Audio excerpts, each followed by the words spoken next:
Today's video is a buyer's guide for those just getting started with cap and ball revolvers. I'm Dustin and you're watching Guns of the West.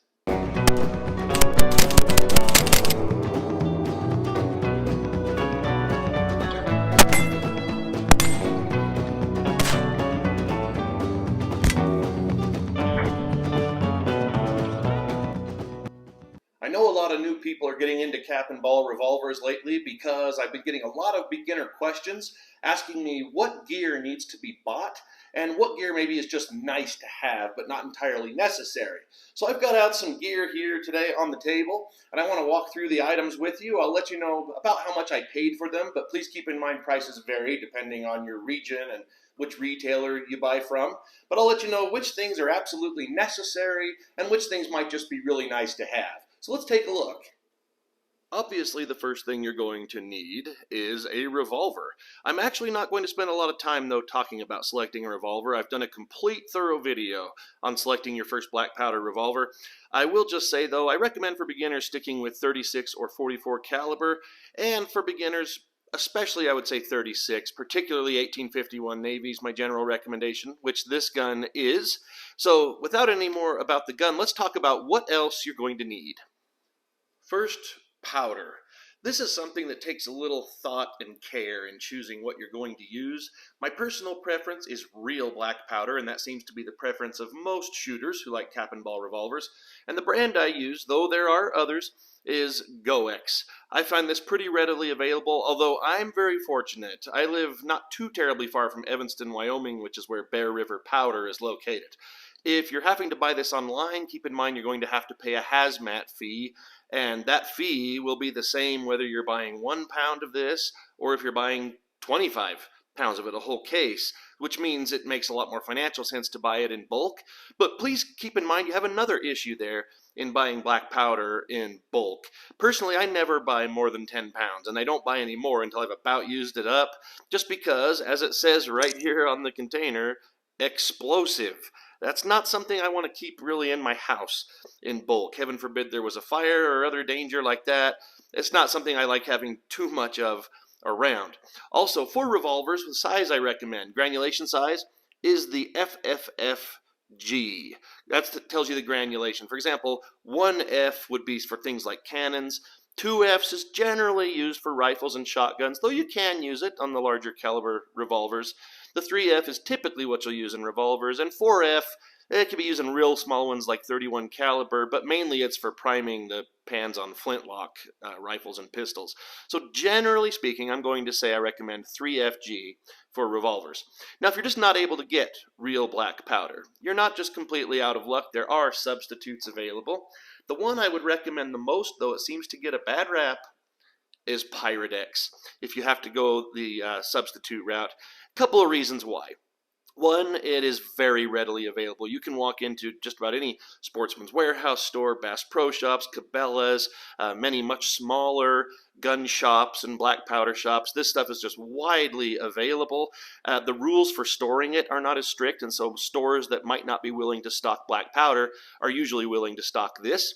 It's also not terribly expensive. While I pay about $18 per pound picking up GoX in person, I pay about $20 per pound at the shops around here. I'm in Utah, by the way, for my Pyrex. Again, about $20 per pound. It's lighter weight, and so you actually can get more shots with this than you can with black powder.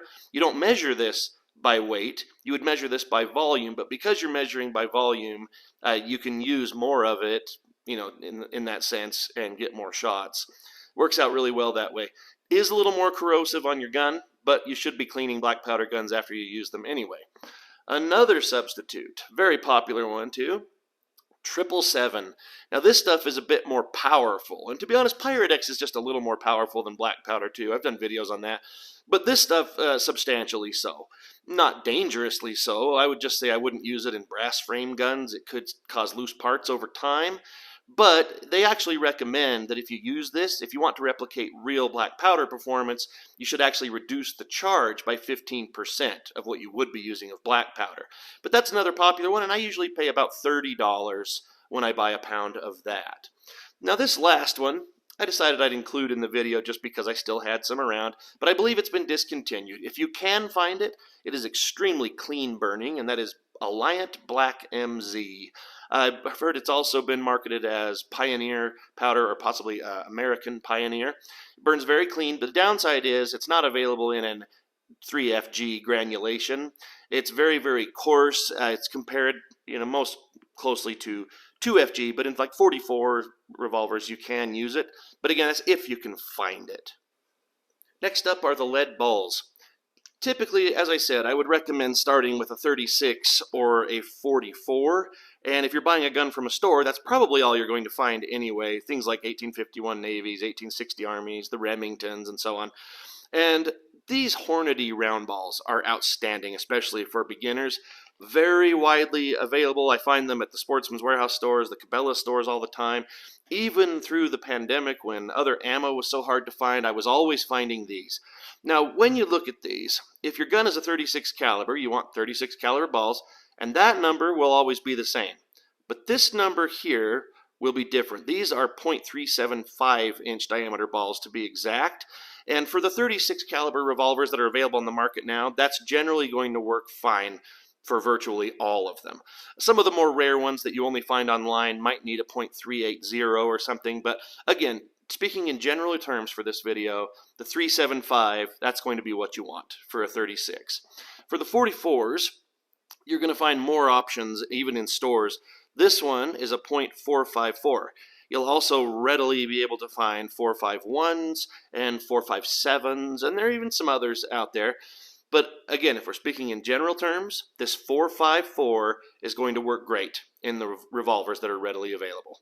Also, I should mention, I usually pay about $14 per box on these, and it's pretty close to that whether it's 44 or 36 caliber.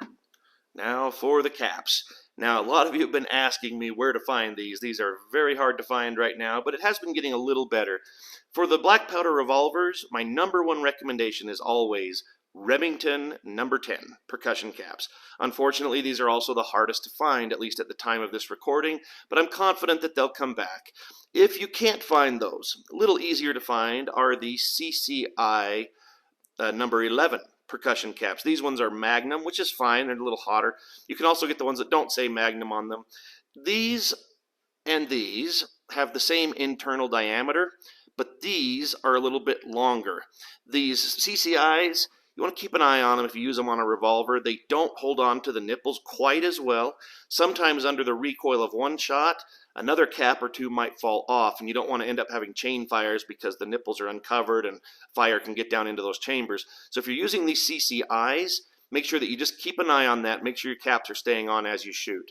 Now, whichever of these brands you buy, I can usually find, well, when I find them, I should say, I usually find them anywhere from $7 to $10 per tin. At the time of this recording, some sites are selling them much, much more expensive than that. But under normal circumstances, $7 to $10 is a common price for these. Next up is the lube, and there are a couple ways you can go with this. A lot of people like to use lubricated felt wads like you see here. That is felt that has been soaked in bullet lube, and of course when you use those, you load the powder in the chamber, then put one of these over top of it, and then load the bullet or ball on top of that. These are actually available at my website for $14 for 100 of them. The other option, and this is what I typically like to use more than felt wads, is just the same lube that's in these wads, but instead of doing that, I just put the powder in, load the ball, and then smear some of this over the top of the chamber. Again, it's the same stuff. It's made from beeswax and lamb tallow. It's all natural and everything. And unlike products like boar butter that you may have seen, this is very firm. So even on a hot day, it's not dripping out of your gun and splattering all over the place under recoil. This holds up and works very well in cap and ball revolvers. And it sells on my website for $15. Now let's talk about tools that you need to have as a cap and ball revolver owner. First is a powder flask.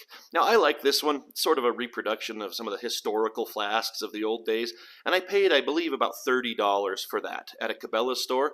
You can get multiple different spouts on it, and a pack of spouts, if I remember right, is around, it may even be another $30, but it does come with one spout already, and you can get those in specific measurements so that you don't have to use a powder measure. Otherwise, you would use a powder measure, but even if you have the different spouts, I definitely say Every black powder shooter needs to have a powder measure. You can get very small ones that are just for pistols and like revolvers, but I recommend having a larger one so that you could also use it for rifles. This one I believe was a Traditions brand, and I paid about maybe $15 to $20 for it, just to give you an idea. You just twist this little knob and it pulls out, and it has the different powder amounts here in 5-grain increments. Works very, very well. Everything works smooth. And I recommend having one with this swiveling spout like this, because to get the powder into the chamber of a revolver, you don't have as much room as working with the muzzle of a big muzzle-loading rifle. You've got to just get it into the chamber on the side. So it's nice to measure your powder and have that little spout. Another absolute must is a nipple wrench. Now, I get asked a lot which nipple wrench I recommend. I even did a whole video on it. I used to use the one from Traditions, and nothing against them, but the metal seems a bit soft. They start to get chewed up and warped down here, and pretty soon they don't properly grip the nipples on your gun. And so eventually I settled on this one. It's called the Slicks wrench, and it's from a company called Slick Springs. And in case you're familiar, they're the same company that makes the Slick Shot nipples.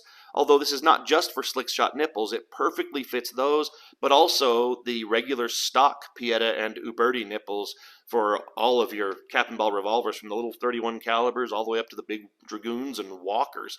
So highly recommend the Slicks wrench, and I believe that was around $15 to $20 or so. Not too bad. Then screwdrivers.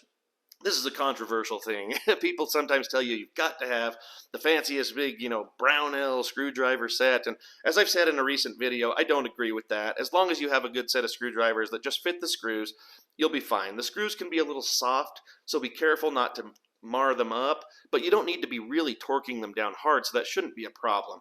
And if you do want actual gunsmithing screwdrivers, you don't have to spend a lot of money. This is a Wheeler set that I paid about $15 for at a Cal Ranch store here in Utah, and it's got plenty of screw heads in there to fit, or bits rather, to fit everything on your revolvers, and it's got the little star ones and the Allen ones. I mean, it works for everything. Mounting scopes, you name it. Great little screwdriver set for not too much money.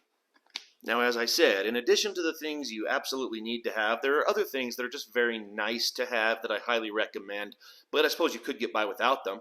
One, if I may say so myself, is a product of my own called the Guns of the West Paper Cartridge Kit. If you don't want to have to measure loose powder and load powder and ball at the shooting range, you can make paper cartridges just like those used in the Civil War, and the kit comes with the caliber of your choice paper cartridge former, powder funnel, bullet lube in a stick, enough paper and circles to make 100 cartridges, and it even comes with the glue stick, and it's all very nicely packaged. Now again, that's one of my products, so I would love to tell you that you must have that, but of course you can load loose powder and ball. But to be very authentic, this is a great thing to have. A 2 caliber kit like this runs $50 on my website, and of course there's links below. 1 caliber would be $35, or you can just get the formers themselves or just the paper. If you are just not making paper cartridges but don't want to measure out loose powder, there are powder pellets, which are interesting. I'll open this up and give you a look. I've still got some in here. Each one of those pellets is equivalent to 30 grains, and they are Pyrex, not real black powder. They come with this little pipe cleaner. They say it's not good to touch them because you don't want the oil in your skin in them. So you just take the pipe cleaner, put it in the little hole, that'll pull it out, and then you can drop it right into the revolver. But yeah, that is the equivalent of a 30 grain charge. So no measuring powder. You just pop the pipe cleaner in there, pop it in your gun, load your ball and your lube and your cap, and you're good to go. Now these, some may have thought I would have put this in the must-have list. These are cappers. The reason they're not in the must-have is because there's nothing wrong with just pushing the caps onto the nipples with your thumbs, and that's almost always how I do it, to be honest. But these are nice to have. This one is what a lot of people call the snail capper. It's a Ted Cash capper. It opens up and it holds about 100 caps, which is nice. And then the way it works is you push down on this little lever here, and as you push that down with your thumb, then you give it a little flick. This doesn't have any caps in it now, but a cap would pop up into this position here, and then all you have to do is just press that down onto the nipple of the revolver and then pull away, and it would just leave the cap perfectly in place. Again, not a must-have. You could just push them on with your thumbs, but you might save your thumbs some pain over time using that. Or there's the straight line capper. Now these work better for like muzzleloading rifles. In fact, these don't really fit well onto the nipples of revolvers unless they're modified. There's the metal that needs to be removed to make it work better, and I do have a video on that. And I keep mentioning other videos that I have. There are going to be links down below in the description, as well as links to where you can find a lot of this stuff. So those are just some things that, like I said, not must-haves here on the screen now, but great things to have for sure. As far as cost goes, the Pirate X pellets, I believe you're running around $30 for a pack of 100 of those. These cappers, one of these I believe is about $30. The straight line ones are much cheaper. I usually sell those anywhere from $10 to $15. Now, one thing I'm actually not going to get into in this video is cleaning. These things obviously need to be cleaned after you use them. I mentioned before, powders for these are corrosive, especially substitutes. But the supplies you need for cleaning depend entirely on the method you use, and I've got plenty of videos already on the channel on cleaning guns, including black powder guns. But at least now you know what you need to buy for these things to have as an owner and to take with you to the range. Well, as always, I really hope you enjoyed the video today, maybe even found it a little helpful. Please don't forget to click that like button down below and subscribe to the channel so you can see more videos. And if you look in the description, you'll see where to find me on social media, as well as where to find all the great Guns of the West products. Thank you all so much for watching.